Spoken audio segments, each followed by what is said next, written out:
Hi everyone! दिनै जों थांगासिनो बै रोमै रोमै नुहरनाय हाजो खाथिनि गामि दाबसेयाव नोंथांमोनाबो जुदि आंजों थांफायोबा फैफादो।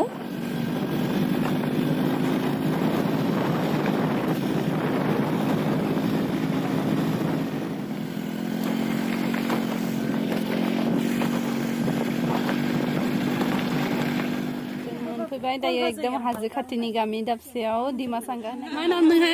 नामखौ खोन्थाना हो। सुमि जोंखौनो लाजिदो होमबा?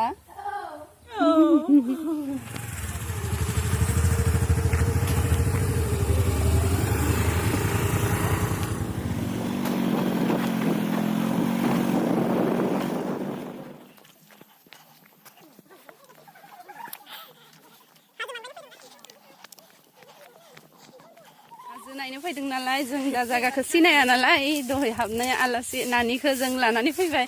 मा जायगा बियो नानि? माद्राजि हाजोनि नामानो माद्राजि नामा? मानो माद्राजि होनो नोंसोरलाय मिथियोना मिथिया नोङो? मिथिया ओरैनो मानसिफ्रा थांलाय फैलाय खालामबाय थानायावनो ओरैनो माद्राजि नाम होदों आरो। थांलाय फैलाय खालामनाय मानसिफ्रा माद्राजि नाम होदों ना? ओमफ्राय हाजोखौ गाखोनो हायो ना हाया नोंलाय? हायो जों गाखोबाय थायोबा। गाखोबाय थायो? मोजां नाङोना हाजो खाथियाव थानानै? मोजां मोनदो। मैदेर फैयोना फैया? मालाबा फैयो मालाबा दैज्लां बोथोराव फैयो। दैज्लां बोथोराव फैयोना? ओमफ्राय मेसें जाबायना फैला। दैबाना फैयोना फैया? जोंथिं दैबाना जायालै। जाया। बे बागानालाय सोरनि? मामा ओइ सा दुकाननि लाहानि। मोजां नाङोना हाजो सेराव थानानै? नानिया नै जोंखौ हाजो दिन्थिनो लाबोदों। गाखोना नायनोसै नानियाथ' गाखोनो हायोनो जों दा गाखोनो हायो ना हाया नायनोसै। ओमफ्राय सोर सोर दङ नानि लाहा न'आव?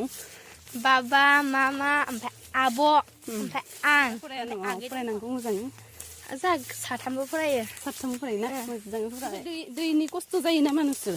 दै दङना गैया न'आव? दै दं माने दैखर थाया माने दैसा जिं जिं दैखर थायो आरोना ओमफ्राय बेखौनो लायनानै लोङो गासिबो मालाय खायफा न'आवनो दं। खायफा दङ? गासैयाबो गैया आरोना? गासिबो गैया ओहो। मालाबा खस्थ' जायो नामा दैनि थाखाय? माने अखा हाबा दैया गल फैयोना हाजोनिफ्राय होमबानो दैया गल फैयो आरो। होमबानो दैखौ लोंनो हाया जायोना? माने दैखरफोरा सेस लोमजोबखायो दैया दै गलोजों ओमफ्राय लेथ्रा जायो दैया ओमफ्राय लोंनो खस्थ' जायो आरो। ओमफ्राय मा खालामनानै लोङो दैखौ? माने दैखौ सारगासिगोन सारगारनानै उनाव मोजां गयोना दैया बेनि उनाव जासिगोन।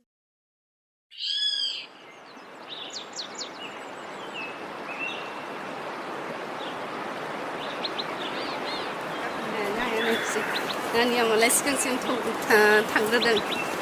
थ' इमान गोजौनिफ्राय बन लांफायो। थ'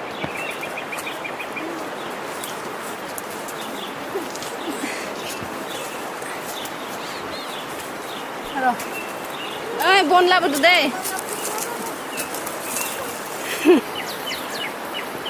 बन लाबोदों सिगांथिं नायहर।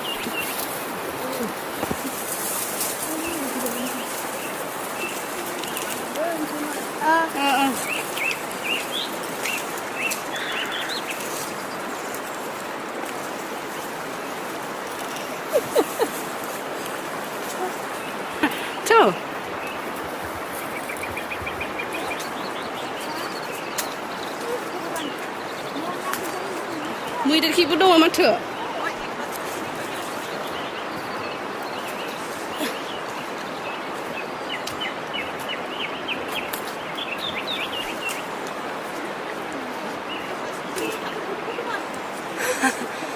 Hi.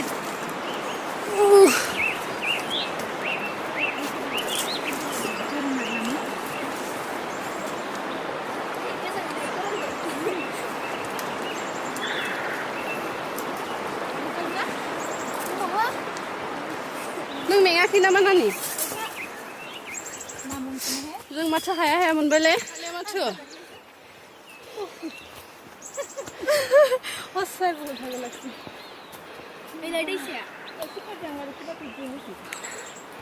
वाव बेसे मोजां भिउ। एक्सुवेलि जोंहा दिनै थाबायनायनि जेबो प्लेनिं गैयामोन। फन रायलायनो हरखाबै बिदि फैनाय जाबाय। सोरबा अफिसाव दंमोन सोरबा न'आव सोरबा माबा खामानियाव ओंखारलांदोंमोन। बिदिनो रायलायनानै हरखाबै फैनाय जाबाय। फैबाय जेब्ला हाजोआवबो एसे गाखोना नायनोसै होननानै गाखोफैबाय आरो जोङो।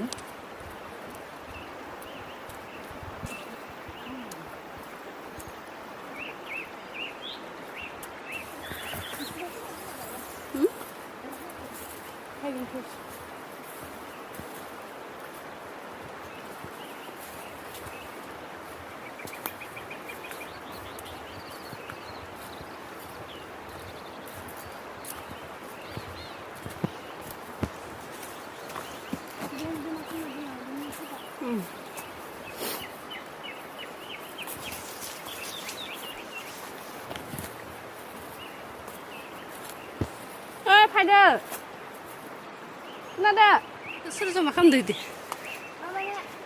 बे जों गामिनि खायफा खायफा गेस थायाना आरो गोजां बोथोर इखौ लांफैयो आरो बनफोरखौ इदि जमा खालामना गालाङो आरो ना खायफा खायफा बिदिखौ लांखोमायोबो सिरि सिरि सिखाव खालामनाबो लाङो मालाया खस्थ' खालामनानै जमा खालामना गालाङो आरो सिरि सिरि सोरबा फैनानै लांखोमायोना हामाना इदिया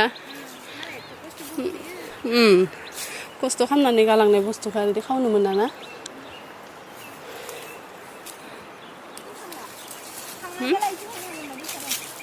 दैसा बारनो हायो इथिं ओंखारनानै नैथिं ओंखारनो हायो इथिं माने एसे सर्टकाट गैयालाय बे दैसाया मा दैसा बे दैसा धनसिरिबो होनो जोंना दैसाले हाजोनिफ्राय फैयो आरो हाजोनिफ्राय फैयोना धनसिरि दैसा बे धनसिरि दैसा ओइयाव धनसिरि दलं दङ नालाय बे धनसिरि दैसानि थाखायनो बे दलंखौ धनसिरि दलं नाम होदों जानो हागौ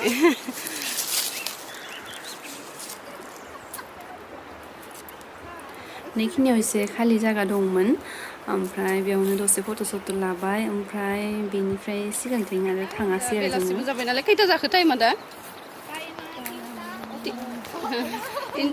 तिनथा बारखाबाय ओंखायनो हाजोआव थांबाय थाबा आरो मोनाहैगोन ना मोनायाव आरो रिक्स लानो हाया स' थांबाय जों ओंखारबोबाय थांबाय थाला सायाव लामायालाय इयाव थांनाया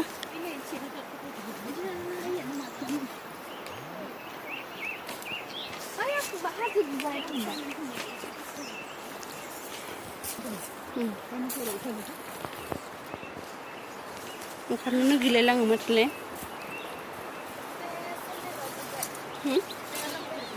आंनिया ना सामथाय बाजोबो बाजों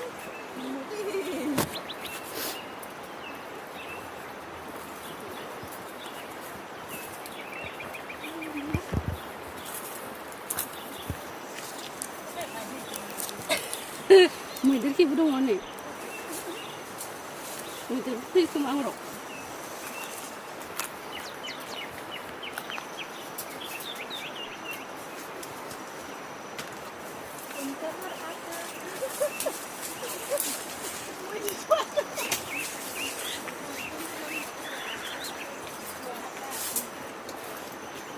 लामाया गाखोना लानानै ओंखारनोनो हाला माथो ধরাই সুমি ধরিল লাসै লাসै सासे गोलैबाथाय गोलैखाबाय आगबारथ' एकदम लाठी निसिना ताग्राके खारा होदों ना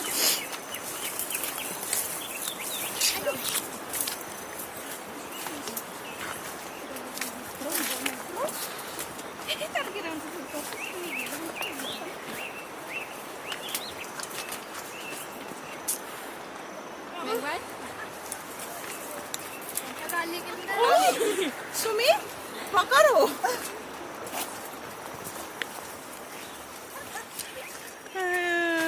घटनाया बिदिसो जाबाय एनेहेन कथा फाइनालि गाहायाव मोनफैबाय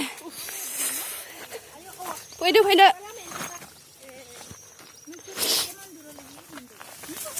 जों थाङासैबाबो बे ससे थांनायावनो माथो बिराद गोजौ गाखोहैनाय बायदि मोनबाय दा थांनोसै दैसायाव थांनोसै चलो सिलिखौ लाखाबाय दैसासिम थांबा फैफिनगोनबालाय सेन्देलखौ लांला मानसिफोर फैयो ला सेन्देलखौ खावना लाङो नामा मानसिफ्रा सेन्देल खावबालाय दोनलाङा लांफिननोसै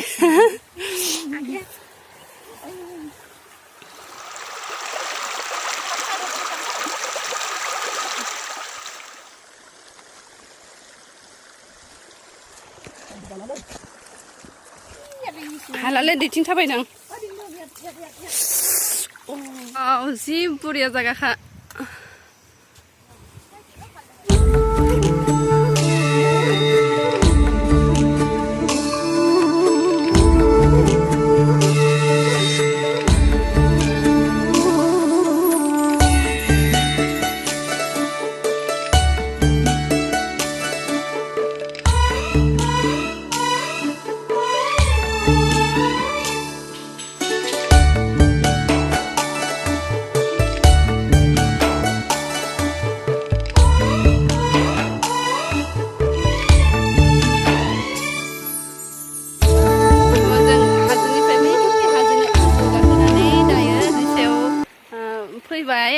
ओमफ्राय नैथिं दङ हाजो जि समायना जागाया उदालगुरि डिस्ट्रिक्टनि सानजा खनायाव अरुणाचल बर्डार आसाम आरो अरुणाचल बर्डारनि हाजोखौ बारबाथाय इथिं अरुणाचल मोनहैबाय जि समायना आरामथार बिथिं दङ बेसरबारियाव थांगोन नामा